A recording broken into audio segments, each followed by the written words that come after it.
All right, it's that time of the year to winterize the garage bathroom.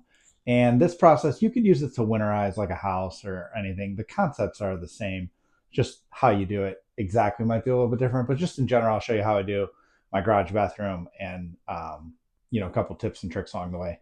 So, one thing to note, I do have a heater in this bathroom, just a small wall heater right here, and it's controlled by that thermostat there on the wall. And so I keep that running while it's really cold, as we get close to winter time. But it's pretty expensive. My door is not insulated on this bathroom, and it's just a really big waste of heat. But it does keep the pipes from freezing until I'm ready to actually winterize for the year. But it's time to winterize. So the first and most important thing that I recommend if you're doing a house or a bathroom, whatever, if you have a water heater, especially a tank water heater, is you've got to shut the power off to it, because if you drain the water out of it, you will ruin those heating coils. So this one's not as dangerous because it's an on demand, like a little on demand one. But either way, you should still not run it with no water in it. So I'm going to go out to the fuse panel right now, and I'm going to turn the power off to this unit. And you can kind of see when you turn this on, the water temperature comes on as you turn the hot water on. So I'm going to get that turned off first. That is the most important thing. You don't want to burn up your water heater. So I'm going to go do that first. All right, the electric's off to that, so we're just going to try the water. You can see no, this doesn't come on, so I know that's turned off. So that's the first step, and then you can hear that heater running, trying to keep it warm in here with the door open. But we're just going to turn it off. Actually, it's fine. It's not going to freeze in the 20 minutes I'm out here.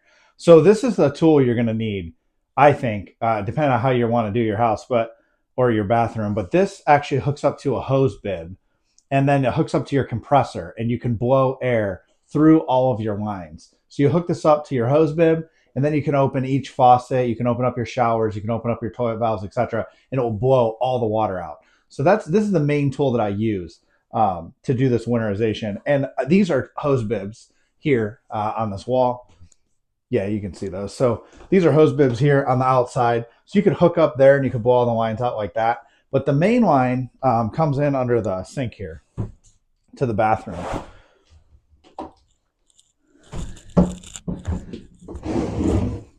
You can see it there. That's my main coming in. And that comes in from my house. So that goes down underground and all the way out to my basement. And what I did actually, instead of messing with blowing all these lines out, and you still end up with a little bit of water in here, in my house, I actually installed on the line coming out to the garage a hose bib, so I can hook this up right in the house, and I can blow the entire lines out all the way underground, and including this, and just get all the water out completely from the bathroom. So that's actually how I winterize this bathroom. Um, so yeah, that's really it. I'm gonna go hook this up. I'll show you that in the house, and then we'll get the air compressor running. All right, so here's the line, my main line that runs out underground here. So like I said, I put in this ball valve up here. Actually, you can't see it. So I put in this ball valve here. So this shuts off the water to the garage. So now the water's off. And then this is the hose bib that I can hook this up to, and then hook my compressor up to. And actually, I just put a quick fitting on here. And then I can blow out those lines all the way out. So, it blows out everything from this way all the way out to the garage, which is super nice. So we're going to get the compressor hooked up.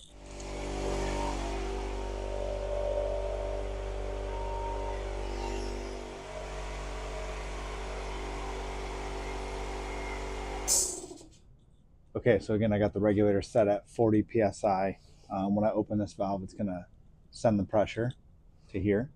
And I'm going to open this up. And so now this is fully pressurized. And when I go outside and I open up the sink and stuff, it's going to start pumping air through these lines. So let's go ahead and do that. Okay, so like I said, that valve in the basement is open now, and the compressor's hooked up to it, and the compressor's entered, pressurized up to 40 psi. So when I open this, the water is still going to run like normal.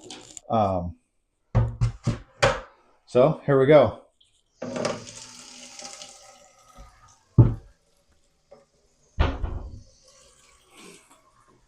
So right now the air compressor is running in the basement. Well, it's probably running, maybe not yet, but it'll kill the pressure, and the water is running underground all through this, these lines into this bucket.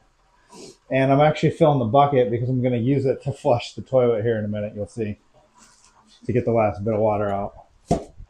And so there's quite a bit of water that runs all the way from the house all the way to here. So it takes a couple minutes just to get all that water cleared out. Okay, I've got enough water to flush the toilet with. I'll show you how to do that in a minute. But we're just going to let this keep draining out. Like I said, it takes quite a bit to drain out that water under my, that comes all the way out from the garage. But probably takes 5 minutes or so. There it goes.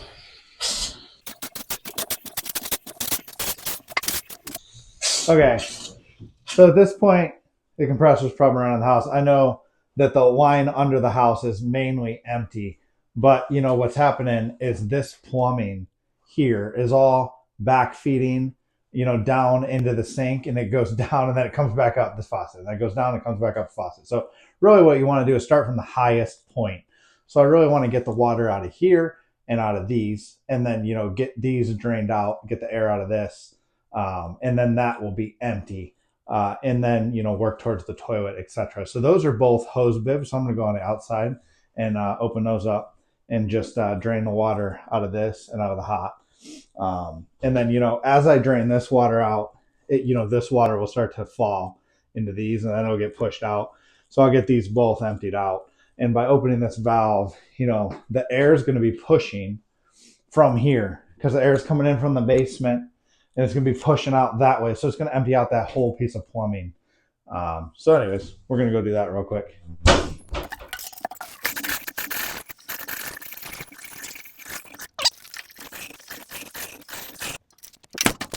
Head back in and we'll get the toilet done. So to do the toilet, what I'm going to do is I'm actually just going to I'm going to flush the toilet. Like this. And you'll hear the air start kicking in. And then I'm going to just shut this valve off.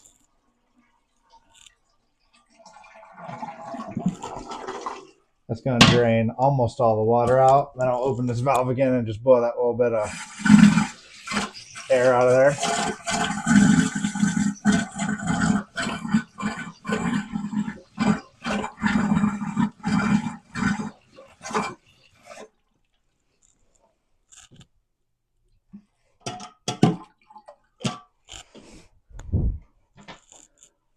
Okay, you can see, there's still some water in the toilet.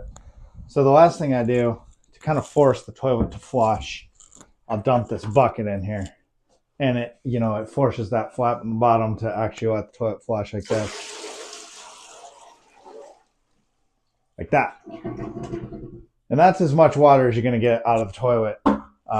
So the rest of it, you just got to do the nasty way with a towel. So for this part, the best thing to do is just grab some gloves and get a towel in there. I use this as a nice opportunity to clean up the toilet before the end of the year. I'll put this towel up in the upper tank, and it will soak up all the water that's in the tank, and then I'll just wipe out the bowl, like this. Get it cleaned up.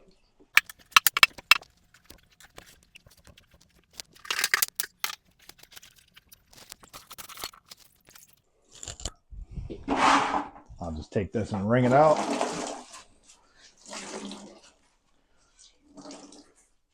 And then do it again.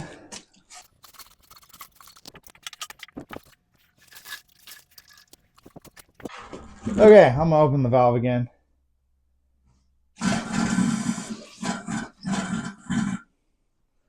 Open this cold water here.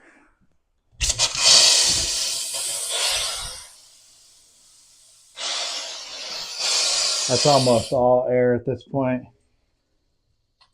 Here's the hot.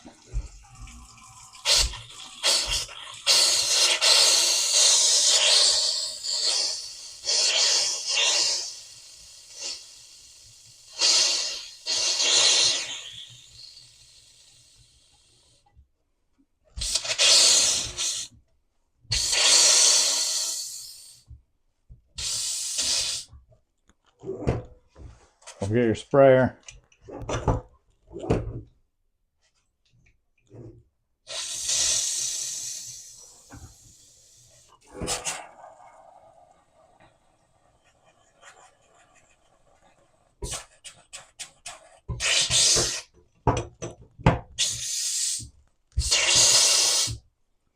Okay, I'm going to go out and do those hose bibs one more time. Just get the last little bit out of those.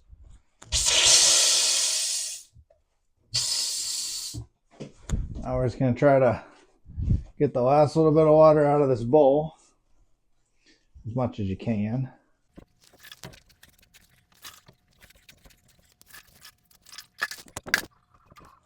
The last thing you got to do is, even though your main, where the water comes in is all filled with air now, so it won't freeze. Where the water exits, all your drains, those have P-traps in them. I'll show you the one under the sink here. All right, that's a P-trap. Okay, so this is your P-trap. And this stops sewer gas from coming back up through the sewer lines and feeding up into your house or wherever. But what happens is this trap right here is holding water. So there's water basically from here to here in this trap. That's what stops the air from coming back through. So if you don't do something about that, these are going to freeze. And you can't just leave them. You don't want them to be open and let the sewer gas back up. So what you do is you fill them with coolant. Okay.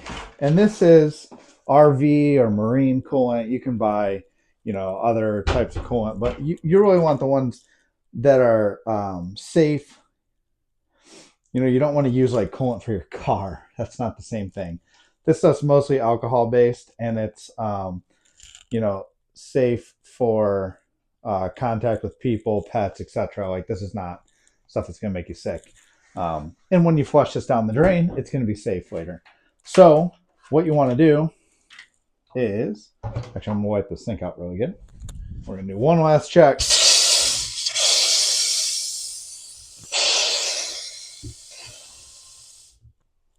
All right, we're good.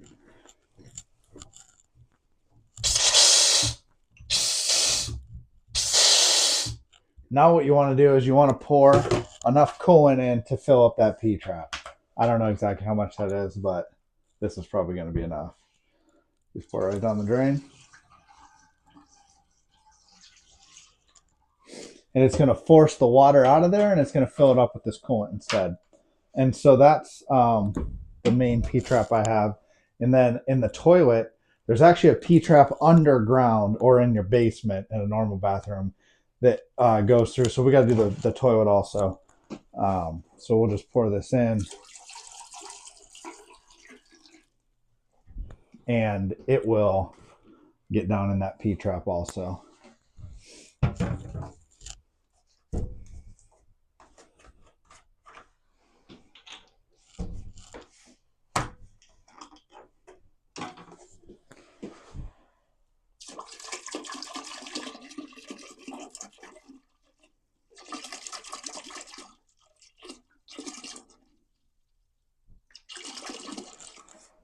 Like that. Okay, one more thing that I do, and you don't necessarily have to do this, but because most of these antifreezes are alcohol based, they can evaporate, over time. So I actually, and just to stop accidents, I actually will cover this with saran wrap like this. And I'll actually put a little piece of tape or sign on it that says winterize, just to remind you also, so people don't forget. I got kids and stuff, and I just don't want them to come out and accidentally use the toilet or something when there's no water, when we're outside playing in the spring or something before I get this open back up. So I'll do that like that, and then I'll jam one piece into the sink drain too. Actually, in the sink drain, you don't have to put saran wrap. I'm just going to put the plug in like this, and now it's plugged. And as one more last precaution, just in case the lines in here were to break or freeze, whatever, I shut the water off here under the sink too. And it's just good to use these valves, once in a while. If you don't operate the valves, they start to stick. So that ball valve under the sink, I don't know if you could see that. The main ball valve right there, I just shut it off. So this is on, and this is off. Something like that. Now it says winterized, and then I'll throw it in the sink too, just like this. And that's it. That'll remind me that's winterized. That will remind me that that's winterized.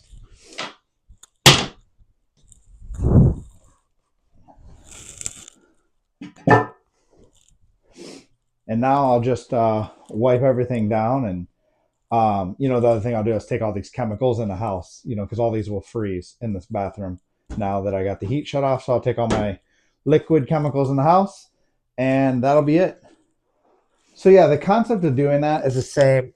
Obviously, this bathroom's pretty easy. It has a toilet and has a sink, and that's it. And it has a tankless water heater, which is a little simpler. The only difference in your house or bathroom might be if you have a tank water heater, you're going to want to shut the water off, and then you want to hook a hose to the bottom of it and actually drain that water heater itself. Again, you got to turn the power off before you do that. But otherwise, you might have a shower. If you got a shower, you want to turn the shower valves on. You want to make sure you turn the thing on that feeds the shower head, get all the water out of the shower, bathtub valves, that kind of thing.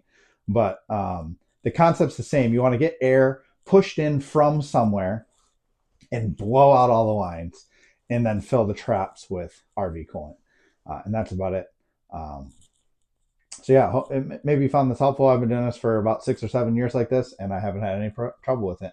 So yeah, thanks for watching, and take it easy. See you on the next one.